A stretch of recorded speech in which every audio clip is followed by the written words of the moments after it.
Έλατε να φτιάξουμε μαζί, γρήγορα και εύκολα, με μόνο μία συσκευή, μια υπέροχη κρέμα με κίτρινη κολοκύθα, γλυκοπατάτα και μήλο. Ιδανική για τα μωράκια μας. Με την πολυσυσκευή τροφής 6 σε 1 Baby Move Nutri Baby. Μπορούμε να ετοιμάσουμε γρήγορα και εύκολα υγιεινά γεύματα για την περίοδο του απογαλακτισμού. Ο παρασκευαστής Baby Move Nutri Baby 6 σε 1 διαθέτει 6 προγράμματα: μαγείρεμα στον ατμό, πολιτοποίηση, απόψυξη, θέρμανση δοχείων φαγητού, αποστήρωση και θέρμανση μπιμπερό. Το καθένα από αυτά ενεργοποιείται εύκολα με το πάτωμα ενός κουμπιού.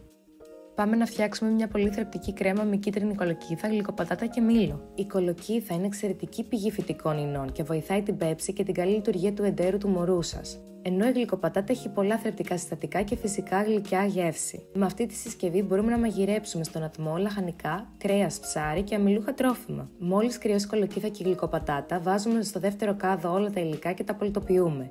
Οι παρασκευαστές Baby Move Nutri Baby διαθέτουν δοχείο που συλλέγει τα υγρά από το μαγείρεμα στον ατμό για να χρησιμοποιούνται στην πολιτοποίηση και να μην χάνετε από το φαγητό μας κανένα θρεπτικό στοιχείο. Έχει 3 ταχύτητες ανάμειξης και επιλογή για 4 διαφορετικές υφές ανάλογα με την ηλικία του παιδιού σας.